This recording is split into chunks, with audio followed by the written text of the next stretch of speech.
ఇళ్ల పైన ఇన్వెస్ట్ చేయాలంటారా లేకపోతే ఫ్లాట్ల పైన ఇన్వెస్ట్ చేయాలంటారా అంటే ఏం చెప్తారు? సో రియల్ ఎస్టేట్లో రెండు విడదీయరాని భాగాలు. చాలా మందికి అనుమానాలు వస్తూ ఉంటాయి. అసలు మనం ఒక అపార్ట్మెంట్ కొనుక్కోవాలా, సో ఒక స్థలం కొనుక్కోవాలా అనేది. ఇప్పుడు మనకు హైదరాబాద్లో చూసినట్టయితే ఔటర్ రింగ్ రోడ్డు లోపల మనం సగటు మనిషి అంటే ఒక మిడిల్ క్లాస్, ఒక మామూలు మిడిల్ క్లాస్ వ్యక్తి స్థలం కొనే పరిస్థితిలో లేదు. కానీ చాలా ఏళ్ళ నుంచి మంచి జీతంతో జాబ్ చేస్తూ ఉంటారు. వాళ్ళు ఏం చేసుకుంటారంటే సహజంగానే అపార్ట్మెంట్లు కొనుక్కుంటూ ఉంటారు. అపార్ట్మెంట్ చాలామంది హైదరాబాద్లో తమకు సొంత ఇల్లు కావాలనుకుంటారు.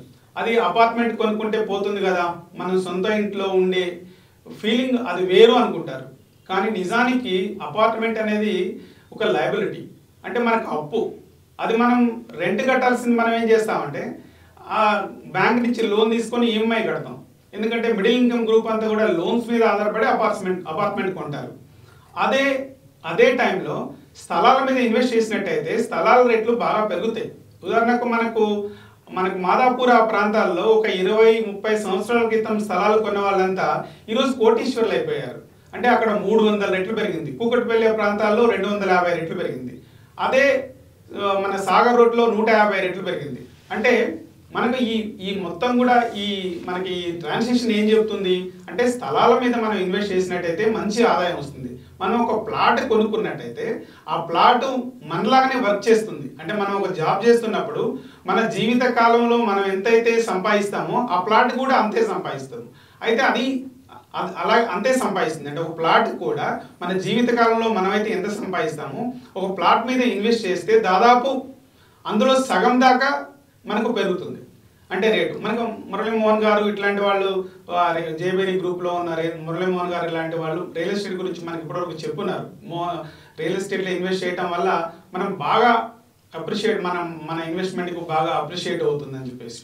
కాబట్టి మనం అపార్ట్మెంటు ఖచ్చితంగా కొనాలనుకున్నప్పుడు హైదరాబాద్లో మనకు ఇల్లు కొనాలన్నప్పుడు అపార్ట్మెంట్తో పాటు అవకాశం ఉంటే ఒక స్థలం కూడా కొనుక్కుంటే అప్రిషియేట్ అవుతూ ఉంటుంది.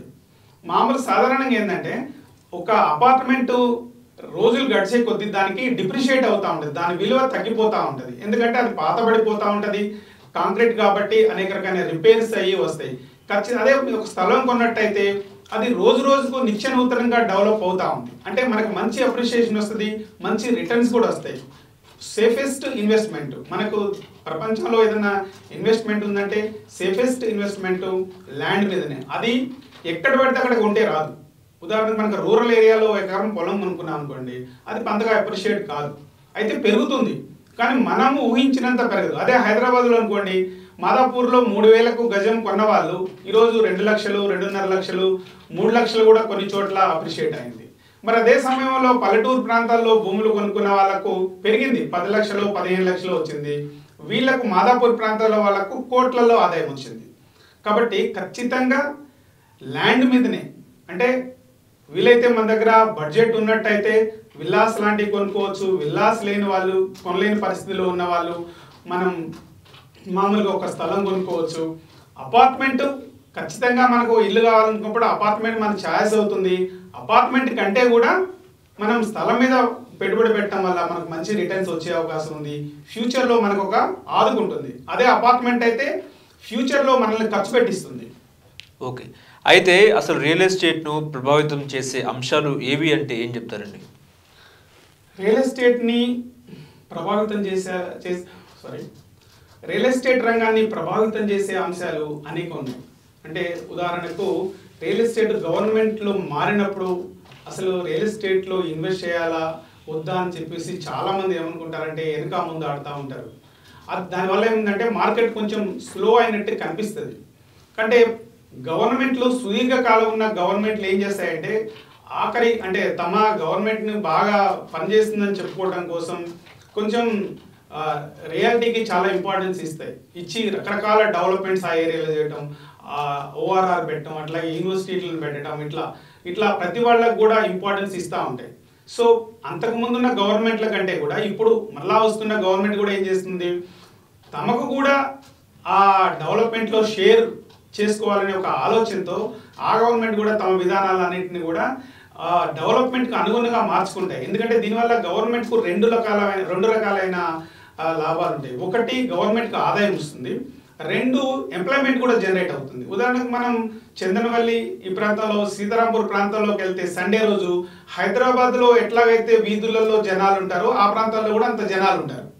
సో ఇంకా ఆ పక్కనే ఏంటి, మనకు కనహా శాంతివనం, ఆ పక్కనే Tata social sciences university, Symbiosis university, ఇట్లాంటి ఎడ్యుకేషన్ ఫెసిలిటీస్ ఉండటం వల్ల ఆ ప్రాంతాలకు తొందరగా పీపుల్ వెళ్ళిపోయి ఇల్లు కట్టుకుంటా ఉంటారు. ఎందుకంటే ఆ ఏరియాలో పొల్యూషన్ తక్కువగా ఉంటుంది. అట్లాగే స్థలాల రేట్లు కూడా ఇప్పటికి కూడా అందుబాటు ధరల్లో ఉంటాయి అక్కడ. సో అందుబాటు ధరలు ఉంటాయి కాబట్టి అక్కడ విల్లాస్కి వాటికి బాగా డిమాండ్ ఉంది. అందుకే మనకు ఒక 20 నెలల కాలంలో మనకు షాబాద్ ప్రాంతంలో కనీసం ఒక 13,000 కొన్న ల్యాండ్ 23,400కి పెరిగింది. అదే గవర్నమెంట్ అదే ప్రాంతాల్లో 26,000 చదరపు గజం 26,000కి అమ్మింది. అంటే ఆ ఏరియాల ప్రాంతాల్లో ఖచ్చితంగా స్థలాలు కొనుక్కోవటం వల్ల బాగా లాభపడవచ్చు. ఇవన్నమాట పాత విధానాలు ఏ విధంగానైతే రియల్ ఎస్టేట్ను ప్రభావితం చేస్తాయో కొత్త గవర్నమెంట్ కూడా విధానాలు కూడా అలాగనే ప్రభావితం చేసి గవర్నమెంట్కు ప్రధానంగా ఏంటంటే ఇప్పుడు గవర్నమెంట్లు కొత్తగా వచ్చిన గవర్నమెంట్లు చాలా కొత్త నిర్ణయాలు తీసుకున్నప్పుడు ఆ నిర్ణయాలు ఆ ప్రాంతాలను ప్రభావితం చేస్తాయి. సో నిజానికి హైదరాబాద్లో ఇప్పుడున్న రియాలిటీ మొత్తం కూడా ముంబై హైవేలో అట్లాగే బెంగళూరు హైవేలో బాగా పెరుగుతూ ఉంది. చాలా అక్కడ స్థలాల రేట్లు వేగంగా పెరుగుతున్నాయి. ఆ ప్రాంతాలలో ఏంటంటే ఇప్పటికే ఆ ప్రాంతాల్లో ఇన్ఫ్రా కావాల్సిన వనరులన్నీ పాత గవర్నమెంట్తో పాటు అంతకుముందున్న గవర్నమెంట్లు దానికి సంబంధించిన వనరులన్నీ క్రియేట్ చేసినాయి.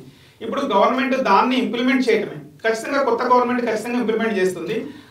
ఇంప్లిమెంట్ ఎందుకు చేస్తుంది అంటే గవర్నమెంట్ తన అవసరాల కోసం చేస్తుంది. ప్రజలకు ఇంకా మరిన్ని మెరుగైన సౌకర్యాలు కల్పించి ఆ ప్రాంతాల్లో ట్రాఫిక్ని ముందుగానే అంచనా వేసి అట్లాగే ఫ్లైఓవర్స్ కట్టడం, ఎడ్యుకేషనల్ ఇన్స్టిట్యూట్స్ పెట్టడం, అట్లాగే ఇండస్ట్రీస్కి సంబంధించిన ఉదారంగా ఉండటం, సింగిల్ విండోస్ పెట్టడం, ఇట్లాంటివన్నీ చేస్తూ ఉంటాయి. కాబట్టి అనివార్యంగా ఇప్పుడు వస్తున్న కొత్త గవర్నమెంట్ రియల్ ఎస్టేట్ మీద చాలా కాన్సన్ట్రేట్ చేస్తుంది. రియల్ ఎస్టేట్ని మొత్తం ఇంతకుముందున్న గవర్నమెంట్లు కేవలం హైదరాబాద్నే ఒక యూనిట్గా తీసుకొని హైదరాబాద్ హైదరాబాద్లోనే ఒక రింగ్ రోడ్డు, తర్వాత రీజనల్ రింగ్ రోడ్డు ఆలోచిస్తుంటే ఇప్పుడు వస్తున్న గవర్నమెంట్లు హోల్ తెలంగాణ మొత్తం కూడా అర్బన్, సెమీ అర్బన్, రూరల్ ఏరియాలుగా విభజించి ఆ ఏరియాల్లో స్ట్రాటజిక్ డెవలప్మెంట్ మీద కాన్సన్ట్రేట్ చేస్తున్నాయి. కాబట్టి ఈ అంశాలు ఉన్నాయి. ఖచ్చితంగా ఈ గవర్నమెంట్ అంశాలు రియల్ ఎస్టేట్కు పాజిటివ్గానే ఉంటాయి. ఇవి సగటు మధ్య తరగతికి స్థలాలు అందుబాటు ధరల్లో ఉండేలాగా ఉంటాయి. ఎందుకంటే డైవర్సిఫై అయ్యి చాలా ప్రాంతంలో ఎక్స్పాండ్ అవుతా ఉంటే మరిన్ని స్థలాలు అందుబాటులోకి వచ్చినప్పుడు ప్రజలకు దూర ప్రాంతాల నుంచి అయినా పబ్లిక్ ట్రాన్స్పోర్ట్ ఉన్నప్పుడు స్థలాలు అందుబాటు ధరలో దొరుకుతాయి.